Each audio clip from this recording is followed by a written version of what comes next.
Josh Appleman, founder and CEO of Appleman Properties. Today we're joined with Tudor Francu. Tudor is an anesthesiologist and real estate entrepreneur. He excels in outpatient anesthesia and multifamily property investments. He has a portfolio that includes 30 plus single family homes, 5,000 plus that he is passively invested in, and another 500 units that he's a part of the general partnership GP team on. Tudor, we are excited to have you here today. If you could let the audience know a little bit more about yourself. Sure. Thank you, Josh. Appreciate you inviting me. What can I tell you? It's been a journey. I started off in medicine, anesthesiologist for 20 something years, and then gradually started investing in real estate for probably about 25 years now.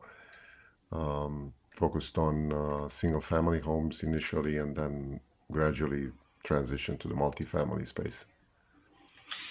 That's that's a perfect path because you get the feeling of real estate, the transactions, and then the benefits of what it can bring, including the depreciation along the way to preserve income as well as appreciation, cash flow. Um, Yeah, Also, obviously. the Obviously, the probably the first reason I was about to say that, attracted me to it is that you basically invest in something real and you have a lot of tax advantages out of doing this.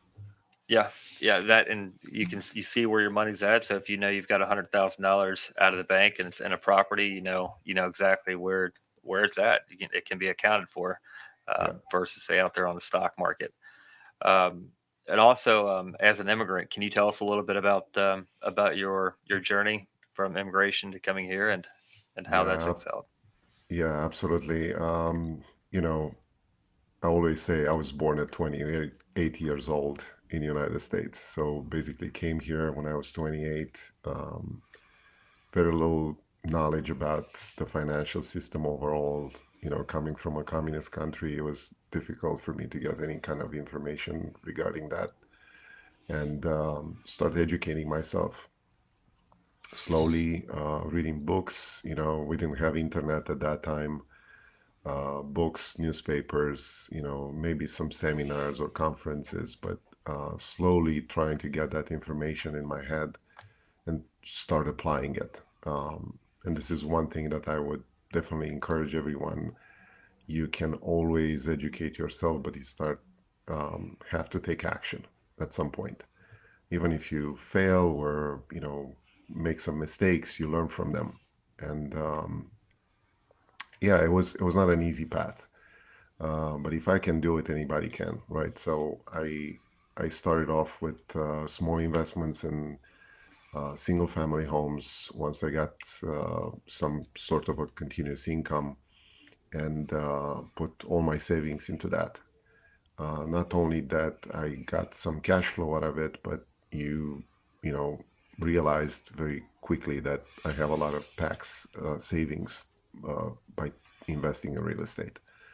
So slowly, you realize that you have a path that you can expand. And as I wouldn't call myself a real estate investor at that time, but I was trying to maximize all the potential I had and opportunities I had in real estate to save my money and building up a portfolio, and then go from there and say, what's next? How can I scale up? What else can I do to improve this condition? And at some point I realized the single family homes will not do much in terms of like exponential growth, and started off maybe a little later than someone else. I wanted to have a more faster pace of accumulating enough cash flow towards my retirement years. So that's why I at some point I said I have to scale up somehow from single family portfolio and go into multifamily, which was probably the best thing I ever done. I regret I didn't do it earlier, but that's how we learn, right? That and the pursuit of you're just never satisfied. So you're in a pursuit of something constantly greater than where you're currently at. That's incredible. So you've immigrated here. You had to learn the language, learn everything, and then what made you get into real estate? What was the event, the factor that wanted you to get into real estate? Um, it's kind of a interesting story I have. It was probably 1999 to 2000, and I moved to Maryland from New York to get a new job. And I found out about this guy that had a real estate seminar somewhere out in Virginia. I didn't know much about it. I said, okay, let me go get educate myself. Like, I was soaking up everything I could at that time. And I go to the seminar in Virginia, and it's this couple, very nice couple that were teaching on the scene, and their names were Kim and Robert Kiyosaki. Uh, and they were doing their seminars by themselves with just a couple of other people, small venue, and teaching about all these concepts, financial concepts that were very different from what I've read so far at that time from books. And I was like, oh, this is something interesting that I need to explore. And I bought their book, which was, we all know it by now, Rich Dad Poor Dad, which was basically a little manual to explain how the cash flow game works.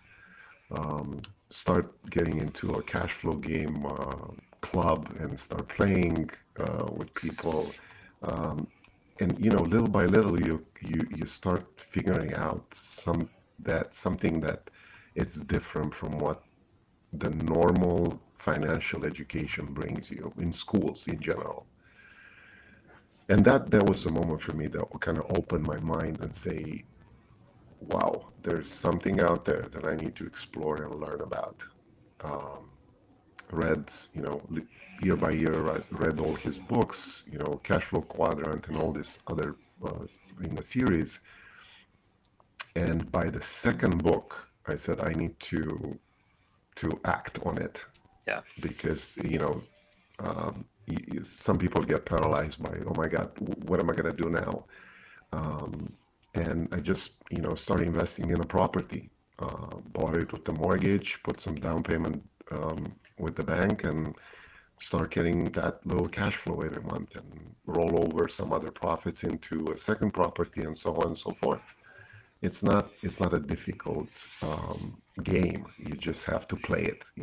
It's like Monopoly, right? You have to go around the circle to collect $200 every time. Yeah. So it's not rocket science. It's a game that forces you to grow because you want to keep your momentum going, and momentum by buying more properties and renovating and adding value to your existing properties. But it's Yeah, like forced growth, which it's incredible the way it helps. And your journey going from zero to investing into single family, and now you're in the general partnership of multifamily apartment complexes, 500 units multifamily, and then 5,000 units passively invested. So you've explored and realized the benefits of being on both sides, the general partnership yeah, operating the complex and all of the responsibilities on that end, as well as the benefits of being on the limited partnership side, yes. essentially placing capital and letting the operators do the work. Can you elaborate a little bit on your first deal going in to either or, and then what that was like and how you got there? Yeah, it's an interesting game, right? It's basically the same game, like I said. The only difference is that you don't deal with little greenhouses. Deal with like little red hotels, right? With multifamily apartment buildings, but it's the same game at a different scale.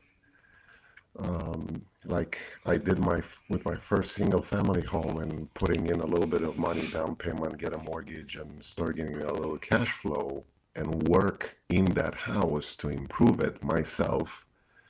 The same thing happened with my first investment as a limited partner into a multifamily apartment building, where I basically got to know the sponsors personally, create that little, trust relationship between me and them, see how they operate, see how they communicate, and then invest in one of their deals.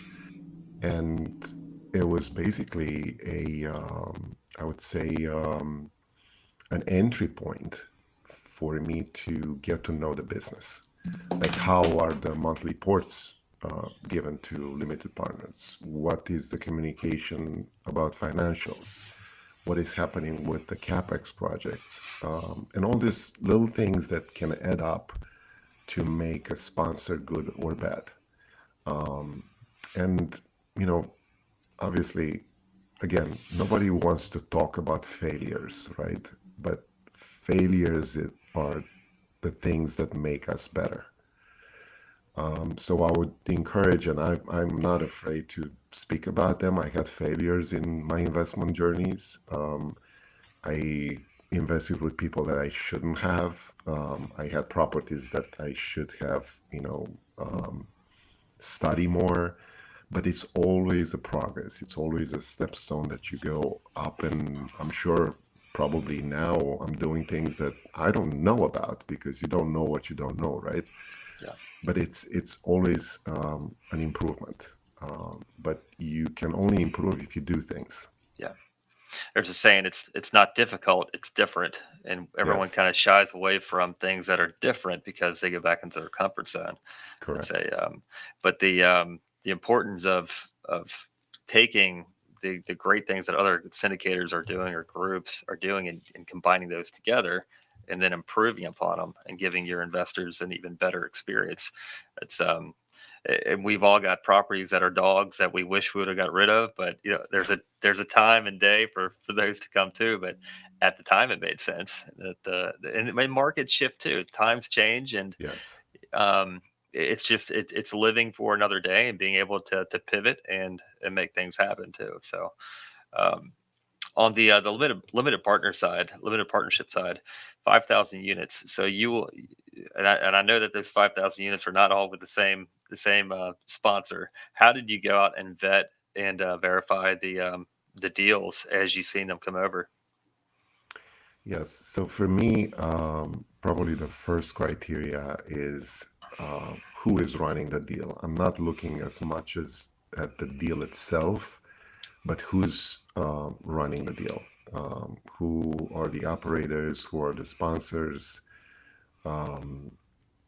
People can make a bad deal great, and they can make a great deal very bad. Yeah, So it doesn't really matter what the location of the deal is. I mean, it matters, but it's secondary to where the people are, how the people are, what's their character, what's their net worth, what's their experience, and what are their communication skills.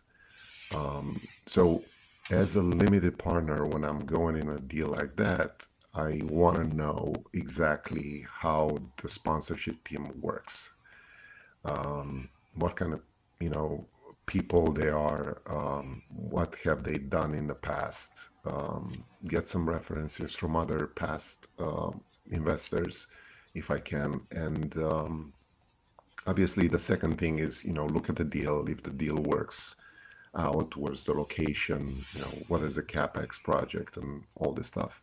But these are numbers. These are not about people. And we do things with people, not with numbers. So I want to know what's the construction team looking like, who's the property manager on site, like specifically what kind of people are there. And you can get this information, like if you want it, you can get it. yeah, You can participate in some property management calls. You can get some references from other people, from other properties, other sponsorship teams also. Believe it or not, it's a small world once you get to know a lot of people. oh yeah, And a reputation is something that stays with you all the time, no matter what you do, no matter what's your net worth. So it's very important now that I'm doing some general partnership deals also on my side to get that knowledge and experience from what I've learned as a limited partner and apply it in my deals with my investors and try to accomplish all those criteria I was personally looking for in a sponsorship team. So, like you said, it doesn't really matter how many units you have or how many deals you have. In my case, I'm probably investing as a limited partner with probably three, four, maximum five teams right now, because I got to know them, Yeah. one deal after another. I'm open to, work with other people also, but it takes an extensive process to vet them right now because I Yeah. know more than I knew, a few years ago. Yeah. Um, Yeah. It's important to have a sponsor who has business acumen and an entrepreneurship drive and grit to be able to pivot and imply a sense of urgency, because yeah, there's always going to be the next thing with properties in general. There's always going to be the next thing to deal with.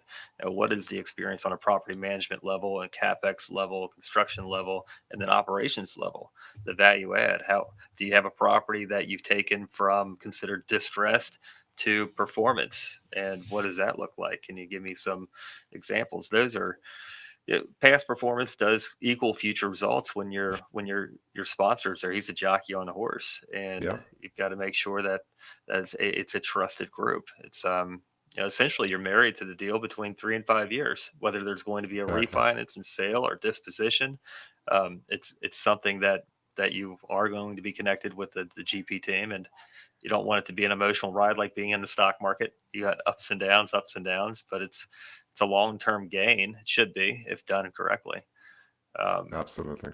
cool thing is that you see on both sides, the GP and the LP, and it's unique because a lot of people don't get that opportunity. And that takes us to the next part: is that you actually raise capital from other people that like and trust, or like and trust you as well. Can you tell us a little bit about that and how you match them up with good deals? Yes, it's a scary thing in the beginning, right? Because you don't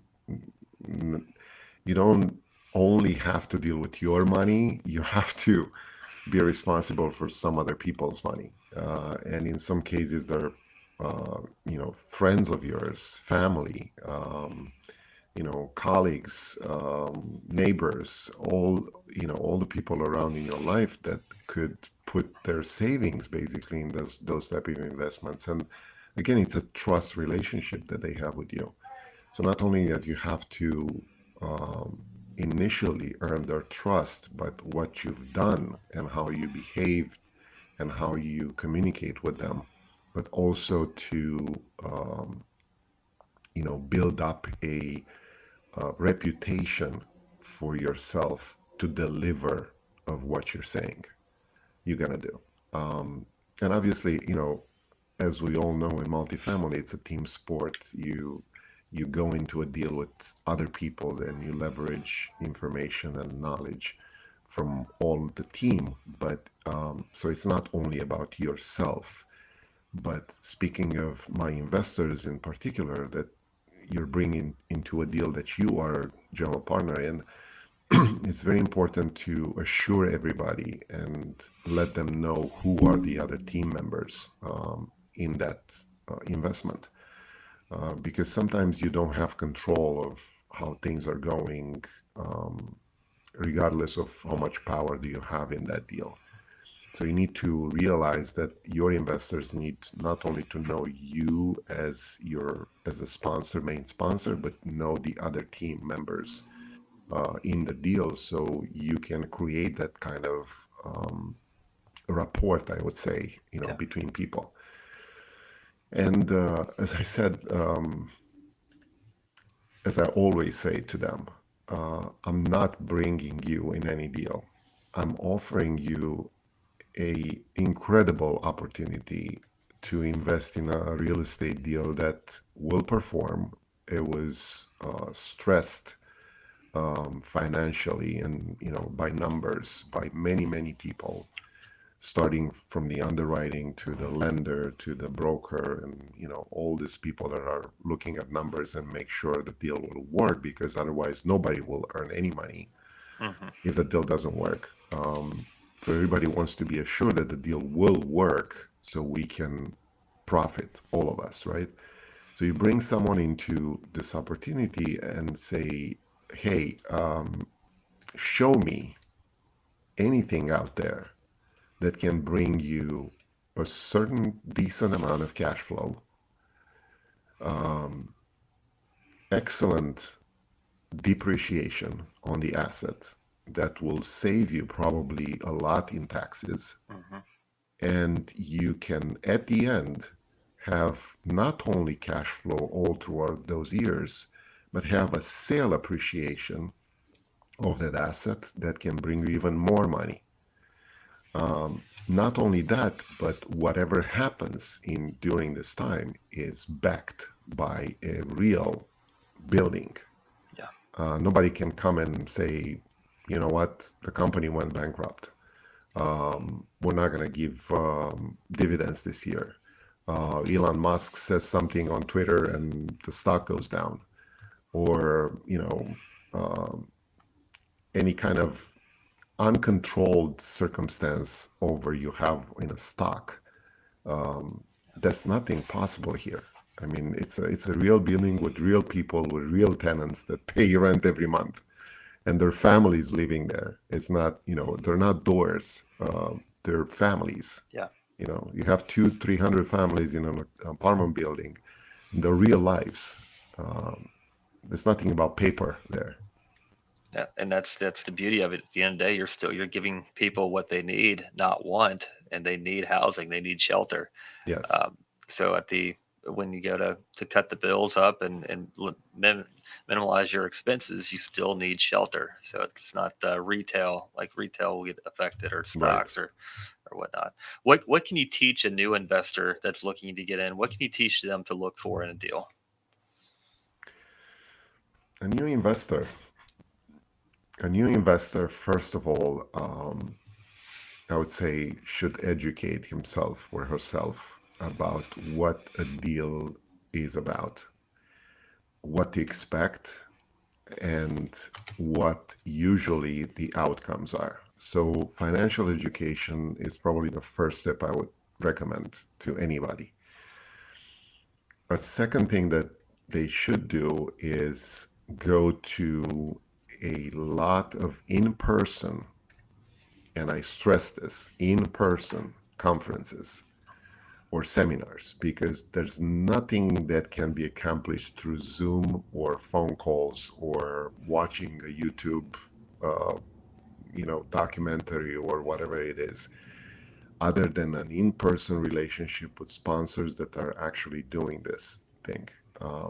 And you get to know them, you get to talk to them, you get to feel them. You see how their body language is when you ask difficult questions. And ask as many questions as you can. No question is wrong.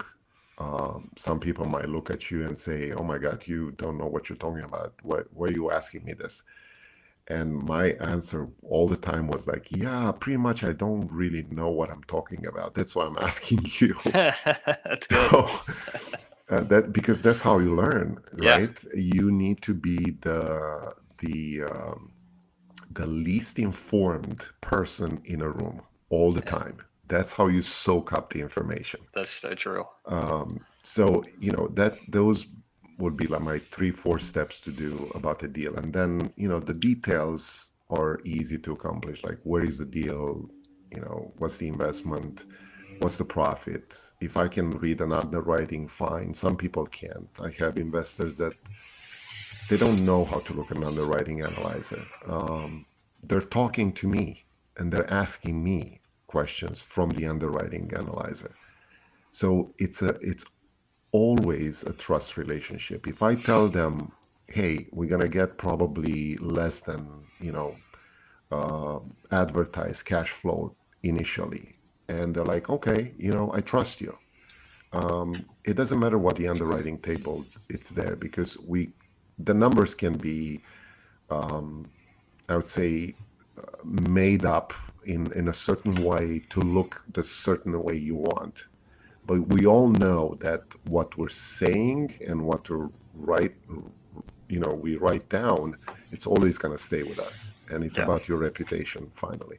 Yeah, I love how you emphasize on reputation because we all leave the house every morning with one reputation and there's no getting it back.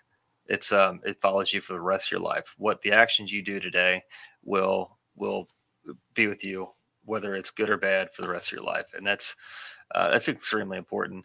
There's a saying in real estate. It's renegotiating on the contract. You get it under contract, and people, some are infamous for getting it under contract, take control of the property, doing their inspections, and then renegotiating the price. A skilled eye, a known eye, will go through the property before getting it under contract and know exactly what needs to be done, or roundabout, and then put yourself into a position where the what if is covered by numbers. But some people, you just know you don't want to go under contract with them because they are going to renegotiate the contract, and they're just going to tie the property up, take it off the market before being marketed, and another potential buyer. So that's reputation. It's an example of reputation. There's many more, good or bad, but that's dealing with people, and ultimately everything is a people business. Um, Yes. why is your focus on high income professionals as investors? Because I am one and I was one. And Yeah, that's how I started. Um, Mine, as I said, my main issue with the high income that I have, and I had when I started this, was the amount of taxes that I paid. Because, it's not how much money you make, it's how much money you keep.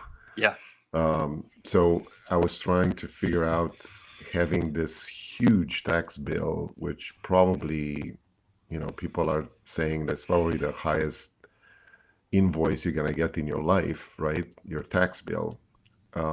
Why not focus on to see how we can decrease that? yeah, I'm not going to look of like saving $5 from a Starbucks coffee every morning when I pay, hundreds of thousands of dollars a year in taxes. There has to be a better way to make that more efficient. And it is. I mean, finally I learned that the tax code is not something that I should be scared about. It's something that I should study and get into a partnership with government, like Tom Woolwright says, right? The tax code is made that way so it can help the government. Uh, it's it's not made to help you. It's made to help them, right? But by helping them, you can partner with them and have some tax advantages. That's the whole principle. yeah, So investing in real estate is one of them. Providing housing for people that are in need is one of them. Getting solar panels on your house to save the government some money, it's one of them. There's so many other things that you have to know how to play them in order to partner with the government to take those tax advantages. And at some point I said, look, if I could do this for myself, there's so many other people I know out there that are in the same situation or maybe worse than me. And they pay a lot more taxes than I do. And they don't know about these things. Why not go there and just tell them, hey, look what I've done, look what I've accomplished. Why don't you try this investment and see how can it help you? And again, it's about the opportunity you offer people and the way you, open some doors for people in your life. Because at some point, things, what goes around comes around. oh yeah, So I'm a firm believer that if you do good in your life, good will come your way too. yep, pay it forward. And I offered a couple of people initially this type of opportunities, and they jumped on it, and they're very happy. And I think there are a lot more people out there to be educated about these things. Yeah, That's why slowly start forming this company that I have right now, Stellar Multifamily Enterprise, which is not necessarily an investment company. It's more of an real estate multifamily education company that can basically financially educate people about what advantages multifamily real estate brings to them. And if they want to jump in, great. If not, I'm open to other better investments too. Yeah, I think that a lot of people they ultimately think that they need to go out and buy real estate and then manage the real estate, work on get the renovation crews in there and do all this stuff. They don't know that there's a path where they can get all of the benefits of real estate, the depreciation, the ownership, and even get a better deal than if they were to go out and buy it on their own, just as being a limited partner. Because Yeah, now you're partnering up with that this season sponsor who can take that deal all the way through and manage the property. A lot of these syndication deals, if it's done with the right partnership, the right group, they are depending on the splits, they're just home runs. They can be if they're done right. Um, and the high net worth individuals, the high income earners, they're ultimately going to keep giving away their hard earned income unless they find a hedge against that, and that's partnering up and finding guys like yourself to locate, vet, and verify the deals are good. yeah. That's huge. If someone wants to get a hold of you, how can they reach out? I guess probably the easiest way is through my website, stellarmultifamily.com. It's very easy. I have a lot of resources out there, and people can contact me through that, or any kind of social media channel. I'm there also through my company. So yeah, it's pretty easy to find people these days, right? Absolutely, absolutely, very cool. I love the journey. Definitely going to be following you, and we'll certainly talk soon. I appreciate your time. Thank you, Josh. I All right, appreciate. I hope your learners are learning a lot. yes, sir. Thanks again. We'll talk Thank soon.